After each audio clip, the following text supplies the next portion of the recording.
Shalom Ouvracha. Vous savez c'est quoi le kiff d'être heureux? De sentir le bonheur, de se sentir épanoui. C'est extraordinaire. Alors écoutez cette histoire. Sébastien, on est en 1995. Et son frère Johan, il lui dit, mais tu veux travailler dans le cinéma, tu veux écrire des scénarios, mais c'est pas à Montélimar que tu vas réussir. Il faut monter à Paris.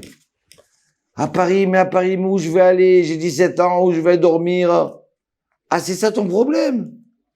Mais moi, j'ai un foyer pour toi. J'ai découvert un foyer très bien sécurisé, tranquille. Le foyer Guy Patin. Alors là, j'arrive à Guy Patin. Voilà, ça fait maintenant 5 ans que je suis là-bas. Et je suis à côté d'un juif marocain qui, vous savez ce que c'est, il vient du Maroc, et il chante des chansons en hébreu que je connaissais même pas. Et là, il revient du cours. Mais qu'est-ce qu'il a fait? À quel cours tu es parti? J'étais le rabbin Tchitrit. Mais on va pas à Paris pour aller voir un rabbin. Et ça fait 5 ans, tous les mardis, il va au cours du rabbin. Vous savez quoi? Un jour, il me dit, je t'en supplie. Viens une fois, t'écoutes, tu verras. Même 5 minutes. Et là, un mardi, je rentre dans le foyer, dans ma chambre, et là, je vois personne. Je dis, mais où il est? Ah, il est parti au cours. Et si j'avais une fois? Mais juste 5 minutes, je rentre, hein. Et comme ça, je fais plaisir, et après, je m'en vais. Et là, je rentre, je m'assois au fond, et j'écoute le rabbin là, ce monsieur-là, monsieur Ben Chetrit. Vous savez quoi?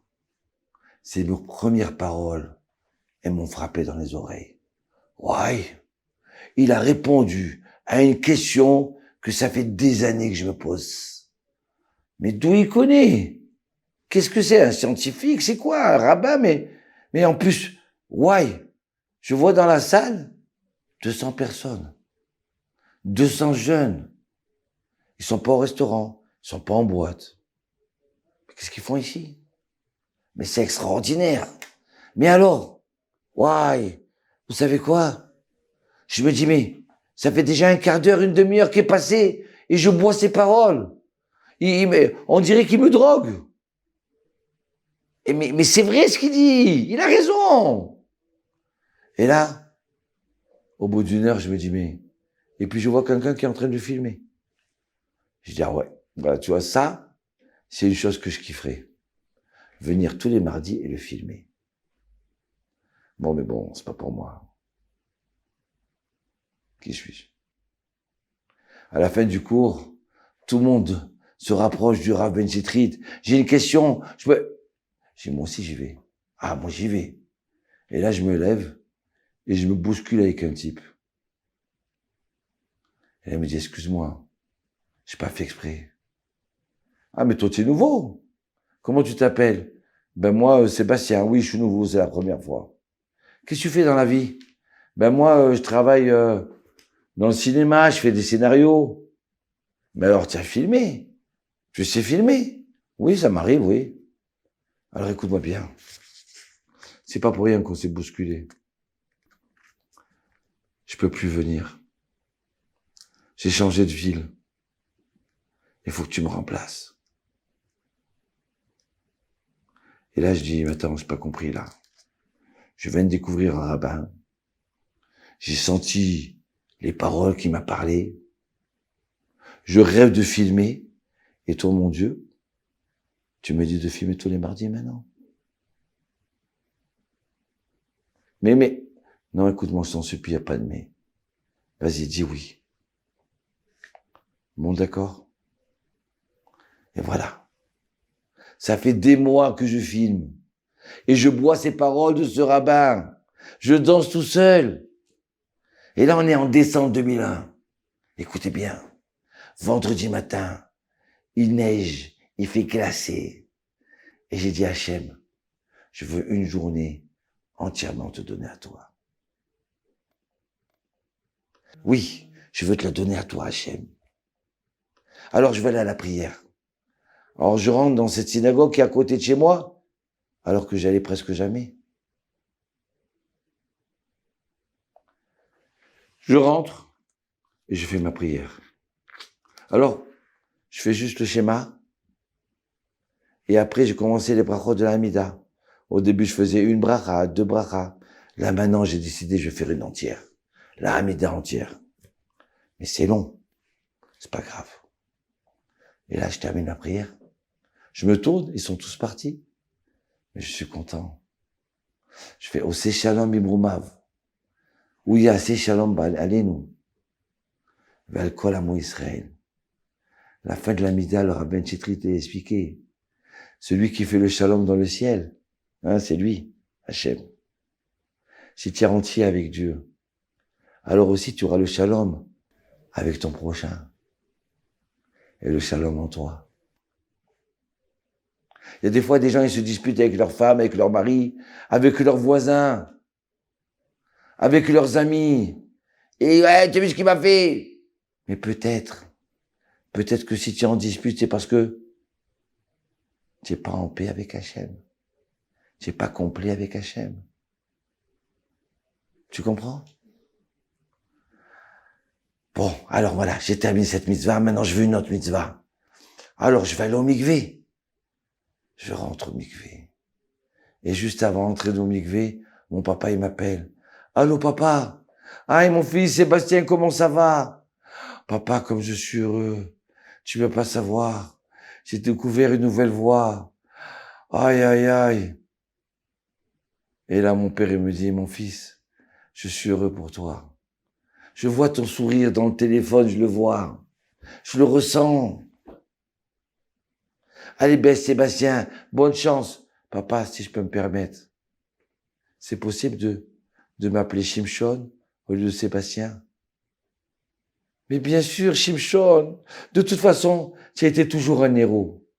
Tu as été toujours un homme beaucoup plus fort de ce qu'on espérait de toi.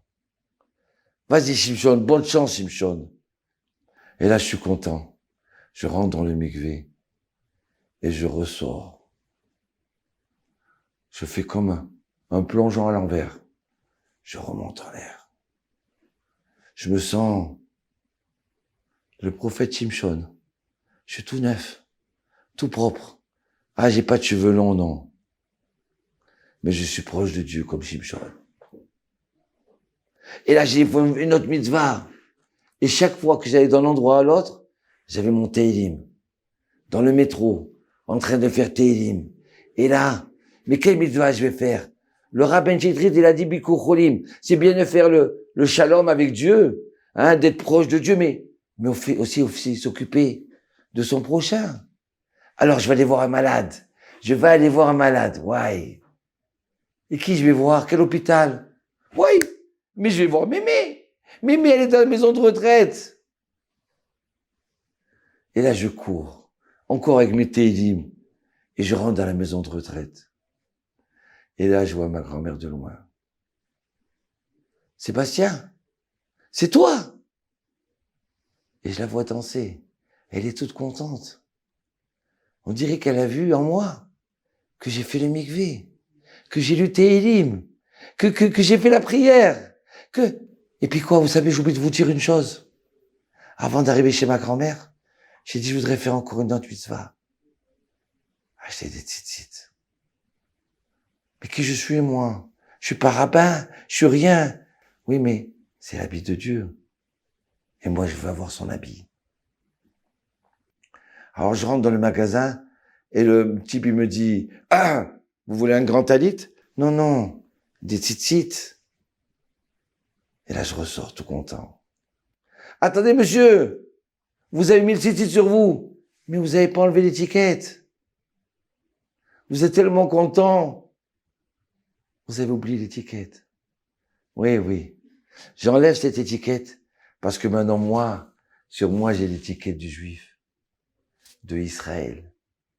L'étiquette de Moshe Rabbeinu, de Aaron, du roi David. Et je suis sûr et certain que Shimshon aussi, il avait le tzitzit. Mais elle a vu ça aussi en moi, on dirait. Et là, je lui raconte. Et elle boit mes paroles. Ah, et mon fils. Ah, mon fils. Comment t'as dit, Sébastien, non, Shimshon, oui, Shimshon. Ah, viens, je t'embrasse. Je revois ton grand-père. Mon grand-père à moi. Je te revois. Avec le talit, les tzitzit. Alors écoute-moi bien. Allez, rentre à la maison. Et là, je rentre, mais c'est Shabbat. J'ai pas eu le temps de préparer Shabbat. Comment je fais là? Oui. Mais c'est pas grave. Je vais pas m'inquiéter. Moi, maximum, je suis rassasié de mitzvot. J'ai pas faim. Je vais à la synagogue. Et là, je me prépare. Le rabbin Tchétrit, il a dit, on se prépare dès le vendredi soir. Pas on reste samedi, vendredi soir en haillons. Et samedi matin, on se met chaussures en cuir et tout ça. C'est le vendredi soir. On va recevoir la reine. Et là, je rentre dans la synagogue. Les Chadodi likrat kala. Et oui, je reçois la reine du Shabbat. Boïkala, viens ma reine du Shabbat. Je ressens le Shabbat qui rentre en moi. Je ressens l'âme supérieure, la deuxième âme qui rentre en moi du Shabbat. Et là, je dis, mais j'ai pas où manger là. C'est pas grave. Peut-être je demande. Ah non, mon Dieu, je t'en supplie. Là, j'ai honte de demander. Je peux pas. Peut-être c'est mitzvah de manger Shabbat. Mais là, j'ai honte de demander. C'est pas grave. Pas grave, je mange pas. Et là, le rabbin, il m'appelle. Shimshon, tu peux me rendre service? Je dis quoi? J'ai pas d'invité ce Shabbat. Tu peux venir chez moi. Je sais que tu habites toi à côté de la synagogue à 5 minutes. Et moi, j'habite à 45 minutes. Mais c'est pas grave. Allez, viens. Bien sûr, je reviendrai, bien sûr. Et là, je lève mes yeux vers Hachem et je dis, Toda Rabba Hachem. Je suis invité le Shabbat. Pas chez n'importe qui. Le rabbin, il va pas s'arrêter de dire du vrai Torah. Et là, je mange le poisson. Et un Dvar Torah, un morceau de viande, un Dvar Torah, un verre de vin. Waouh, ça y est, il est 11 heures. Il faut partir. J'ai encore 3/4 d'heure, 1 heure de marche. Et alors, le rabbin me dit, bon, on fait Birkat, hein. Rav, faites Birkat vous et moi je réponds Amen. Parce qu'autrement, ça va me durer 1 heure. Vous comprenez? Et là, le rabbin, il dit, mais moi, ça me dérange pas. Vas-y, fais-le. Ça durera 1 heure, je suis à côté de toi, je suis content. Tu étais mon invité, tu te rends compte? Et alors, je commence. Baruch, Ata, Hachem. Je me trompe. Je reviens en arrière. Et c'est déjà 1/4 d'heure. Et je commence Poter et Yadera. Ça va me prendre du temps. C'est pas grave. Il a dit, je continue. De temps en temps, je transpire, je prends la serviette. Je voudrais voir la montre, mais je regarde pas la montre. Non, pas question. Et il est terminé. Minuit. 1 heure de temps, le Birkat Hamazon. Et là, le Rav, il me dit, allez, Shimshon, rentre chez toi. Je rentre, il fait froid. C'est chaud dans mon cœur, je suis content. Mais de l'extérieur, il fait glacer. Mais je vais rentrer dans une rue qui est isolée. Je pourrais pas faire le code pour entrer. Et là, je me dis, attends, qu'est-ce qu'il disait le rabbin Tchétrit? On ne s'angoisse pas. Chaque chose dans son temps. D'accord? Quand j'arriverai, on verra bien. Et là, j'arrive. Je vois personne. Il n'y a pas ni de boum, ni d'ambiance. Elle est morte, la rue. Je regarde la montre, il est 1 heure. Je peux pas faire le code. Et là, je sens que Hachem, il me dit, mais parle, demande. Et moi, je suis quelqu'un de renfermé. Et là, j'ai Hachem. Ce matin, j'ai fait une journée pour Dieu. J'ai fait la prière. J'ai fait le mikvé. J'ai fait tzitzit. J'ai fait Bikur Cholim. Hachem. Bikur Cholim. J'ai vu ma grand-mère. Alors, maintenant, je peux pas faire le code, c'est Shabbat. Et je termine. C'est Shabbat. De ce coup, j'entends une voiture avec les phares allumés qui rentrent. à quel numéro elle va s'arrêter? Elle s'arrête à mon numéro? Mais c'est impossible. Ribono sur l'Olam, une voiture, mon numéro. Elle descend de la voiture. Peut-être elle va me demander du feu. Peut-être. Non. Elle passe devant la porte. Elle fait le code. Ouais, Ribono sur l'Olam. La porte elle s'ouvre. Moi je rentre. Et puis d'un seul coup, la voiture elle klaxonne. Et la personne elle fait demi-tour. Elle rentre dans la voiture. Et là, je rentre dans la maison. Je dis à Hachem, mais quoi, c'est un malard? C'est Yohanevi que tu as envoyé. Il est venu que pour moi, cette personne-là. Et là, je me mets à pleurer. Je me mets à pleurer parce que je sens qu'Hachem est avec moi. Je ne suis pas seul. Il m'a ouvert toutes les portes. Vous savez ce que c'est d'être heureux?